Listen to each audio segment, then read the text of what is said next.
Hello বন্ধুরা, আবার নিয়ে চলে এসেছি তোমাদের সঙ্গে নিরামিষে পনির রেসিপি। পনিরটা ভালো করে ছোট ছোট করে কেটে নিলাম। ফাইনালি আমাদের ছোট ছোট করে কাটা কমপ্লিট হয়ে গেছে। তার মধ্যে 1 চামচ লবণ দিয়ে দিলাম, আর 1 চামচ হলুদের গুঁড়ো দিয়ে দিলাম, আর 1 চামচ লঙ্কার গুঁড়ো দিয়ে দিলাম।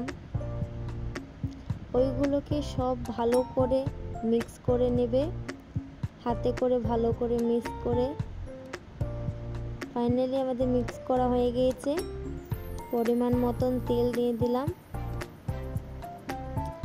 পনিরগুলোকে এবারে কয়েকটা করে ভাজা হচ্ছে, তার থেকে ভাজা হোক, তারপর আমরা আলুটা রেডি করি। পনিরটা দেওয়ার জন্য একটা আলু রেডি করে নিলাম।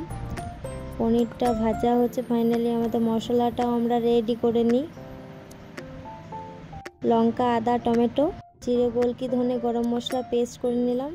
ফাইনালি এধারে আমাদের ভাজাটাও অনেকটাই কমপ্লিট হয়ে গেছে। কয়েকটা করে তুলে নেওয়া হচ্ছে। পনির ভাজা আমাদের সব কমপ্লিট। এবারে কড়াইটা চাপিয়ে 5 ফোড়ন দিয়ে, একটা তেজপাতা দিয়ে আলুগুলো কড়াইয়ের মধ্যে দিয়ে দিলাম।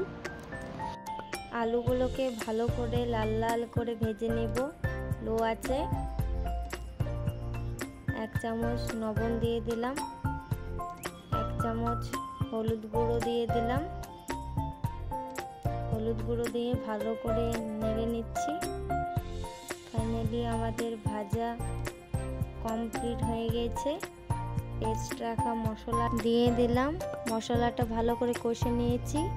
এবারে পরিমাণ মতন জল দিয়ে দিলাম, হালকা নেড়ে নিচ্ছি। এমনি যদি নিরামিষ খাও পনির, দারুণ টেস্ট, একবার করে জানিও। ফাইনালি আমাদের কমপ্লিট। এবারে পনিরগুলোকে দিয়ে দেওয়া হচ্ছে।